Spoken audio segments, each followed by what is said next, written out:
Parliamo di Mouremovic all'Inter perché lo possiamo confermare, è un'opzione molto concreta in vista della prossima estate di calciomercato. Un'estate in cui l'Inter sta pianificando una profonda ristrutturazione del pacchetto dei difensori e allora proprio in questi giorni sta accelerando e sta avanzando sempre di più nei contatti con Mouremovic, tanto che lato agente e giocatore si può già parlare di un accordo sostanzialmente raggiunto sulla base di un contratto di 5 anni con l'Inter, Inter che però deve ovviamente trovare una quadra con il Sassuolo, società con cui ci sono dei rapporti storici, con cui si sono fatti molti affari, società che valuta Mouremovic una cifra molto significativa. Si parla di circa 25 milioni di euro, di cui il 50% tra l'altro spetterebbe alla Juventus. Esatto, proprio la Juventus che aveva venduto Mouremovic prima in prestito e poi a titolo definitivo al Sassuolo, ma di fatto è una sorta di comproprietà. Sembra tra l'altro che la Juventus si fosse anche interessata, stesse valutando la possibilità di riacquistare Mouremovic, che però secondo alcune voci di corridoio si è sentito un po' scaricato. Allora l'Inter si è inserita, lo ha fatto in maniera forte e adesso sta cercando di anticipare una concorrenza che soprattutto all'estero si è attivata su Mouremovic. Ma che giocatore è allora questo Mouremovic che attrae così tanti interessi e perché l'Inter sta cercando di prendere Mouremovic? Sarebbe un buon investimento soprattutto. Ecco, io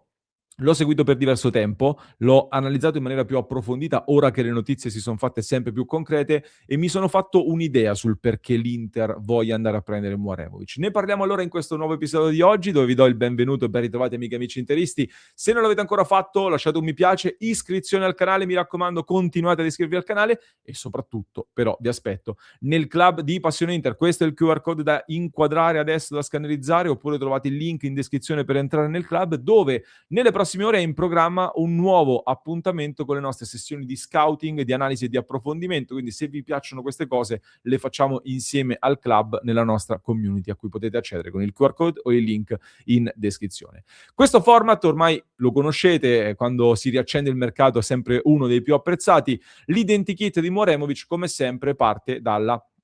carta d'identità di Tariq Mouremovic, nato il 28 febbraio 2003, scusate, quindi 23 anni compiuti, per questo nazionale bosniaco, ai noi lo abbiamo visto sulla nostra pelle, è un titolare della nazionale bosniaca che ha eliminato l'Italia dal playoff per il mondiale, con il Sassuolo ha un contratto fino al 2031, è un difensore centrale di 1,92 m, secondo alcuni anche qualcosina in più in realtà, quindi struttura fisica imponente per questo calciatore che è passato per dei settori giovanili austriaci, da dove lo ha pescato la Juventus, che lo ha portato in bianconero fino a portarlo poi in Next Gen, cioè la seconda squadra in Serie C, da cui lo ha ceduto al Sassuolo, come detto, prima in prestito e poi la scorsa estate a titolo definitivo, e questa è la prima stagione di Mouremovic in Serie A, prima stagione che si sta concludendo con 2 gol e 2 assist, che per un difensore del Sassuolo che non ha un gioco così dominante a livello offensivo come quello dell'Inter, sono dei dati molto molto interessanti. Ma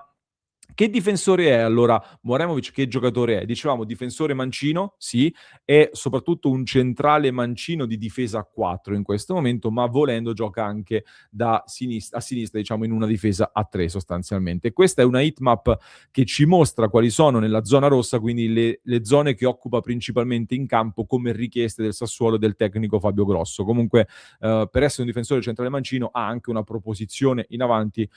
sicuramente interessante e so già allora che i più attenti di voi me lo chiederanno e quindi eccovi subito un confronto con la heatmap di Alessandro Bastoni. Come potete vedere chiaramente la heatmap di Bastoni è ovviamente più estrema in avanti, anche perché il gioco dell'Inter è ovviamente più offensivo di quello del Sassuolo e comunque Mouremovic sta giocando difensore centrale di una difesa a 4, quindi c'è anche un terzino che deve avere il compito di spingere di più. Però è interessante vedere questo parallelo, questo paragone per due giocatori che occupano più o meno la stessa zona con dei compiti però sicuramente differenti, almeno adesso. Parlando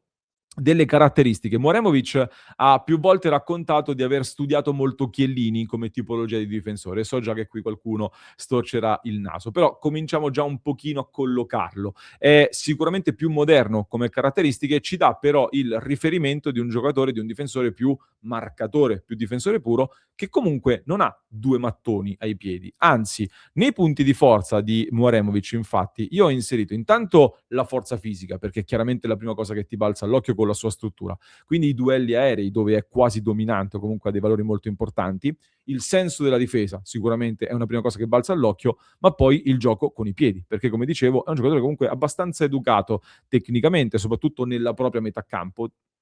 dove gestisce un buon numero di palloni, molto spesso prova anche la giocata ad imbucare per raggiungere gli attaccanti, quando può si avventura anche un po' in avanti e prova anche ad andare al tiro, quindi è uno che sa trattare il pallone. Però, ecco, il suo vero punto di forza è soprattutto un difensore, ecco, tanto che mi sono andato ad analizzare anche un po' di dati, quali sono i dati in cui eccelle rispetto agli altri calciatori della Serie A. Le spazzate, quindi gli interventi difensivi in spazzata, le respinte e gli intercetti, anche delle buone letture nell'intercettare il pallone e nel posizionarsi bene, i duelli aerei e i recuperi palla. Quindi ha dei dati eccellenti, soprattutto in tutte le caratteristiche più difensive. Quali sono invece i punti di debolezza o quelli in cui può migliorare? Allora, in primis la velocità, nel senso che non è un difensore molto veloce, paga questa sua struttura fisica e questo, ecco, per giocare in campo aperto con tanto spazio alle spalle può essere sicuramente una pecca. Ci si può lavorare, ma forse fino ad un certo punto. La costruzione progressiva, che cosa intendo? Intendo che, come dicevo, nella propria metà campo fa molto bene, nella metà campo avversaria, ecco, deve migliorare. Sicuramente il contesto di squadra in questo fa molto la differenza, però ecco, se vuole pensare di prendere il posto di Bastoni, di giocare in quella zona lì come fa l'Inter nella costruzione, deve migliorare soprattutto i suoi valori sotto pressione, soprattutto negli spazi più stretti e nella precisione in avanti. E poi chiaramente a livello di esperienza noi stiamo valutando un giocatore che in questo momento sta giocando nel Sassuolo, in una piazza che ha sicuramente molte meno pressioni. Infatti ci sono poi delle caratteristiche più intangibili che vanno analizzate, che vanno un po' colte anche con l'occhio dello scouting, che però forse sono anche le caratteristiche che spesso fanno più la differenza nel successo o insuccesso di un giocatore. E guardandolo, a me dà l'impressione di un giocatore che sta mostrando intanto una buona personalità, assolutamente, in un contesto però, come dicevo, come quello del Sassuolo, quindi che non ha grosse pressioni né della piazza né dei risultati. È una squadra che sta facendo molto bene con Grosso, quindi va tutto contestualizzato bene. Come risponderà poi eventualmente in un salto così alto come quello che è all'Inter? A me dà l'impressione di un giocatore fiducioso, convinto dei propri mezzi, e lo abbiamo visto anche in nazionale, molto quadrato e quindi strutturato bene, per cui un giocatore con delle ottime basi non solo tecniche su cui poter lavorare. E qui allora arriviamo alle mie considerazioni sul perché l'Inter vorrebbe investire su Mouremovic. La spiegazione che mi sono dato io parte innanzitutto chiaramente da una spiegazione tecnica, quindi c'è una questione tecnica di un giocatore che piace e del voler aggiungere un difensore mancino. Non credo che sia però un'operazione, ecco, almeno nell'immediato legata ad un possibile addio di Bastoni, cioè non credo che sia un acquisto eventuale di Mouremovic l'indizio che ci porta all'addio di Bastoni, tantomeno un indizio di un possibile passaggio alla difesa a 4. Non credo che l'Inter stia prendendo Mouremovic per passare alla difesa a 4, almeno non come idea di base di inizio estate. C'è un indizio interessante, secondo me, contenuto anche nelle cifre dell'ingaggio del giocatore, ovvero fossero confermate le indiscrezioni di queste ore, l'ingaggio di Mouremovic dovrebbe essere attorno al 1,5 milioni di euro, circa 1,5 milioni di euro all'anno, con delle clausole poi a salire nel corso degli anni. Significa che andrebbe a guadagnare da subito più o meno il doppio di quello che percepiva Bissek quando è arrivato all'Inter e più del doppio di quanto prende di fatto Palacios dal suo arrivo all'Inter. Quindi ovviamente arriva con uno status molto superiore a quello dei Palacios e dei Bissek all'inizio e anche il cartellino infatti costa molto di più. Oggi invece si inserirebbe nella lista degli stipendi dell'Inter, diciamo nella categoria che va tra i Pio Esposito, i Sucic, gli Acerbi, Josep Martinez, in questa fascia qui, mentre Bissek con il rinnovo che aveva avuto ha avuto un aumento attorno al 1,5 milioni, ma è un rinnovo che è arrivato prima che diventasse di fatto un titolare, quindi Bissek qui è forse un pochino fuori contesto rispetto a questi calciatori, però anche lo stipendio ci dà l'idea un po' della collocazione in termini di inserimento nella rosa dell'Inter. Quindi l'ingaggio lo colloca nella categoria di giocatori su cui fare un ragionamento, secondo me, di costruzione pluriennale, cioè nell'immediato entra nelle rotazioni nell'idea di costruirci qualcosa su più anni. Su un giocatore che, come accennavo,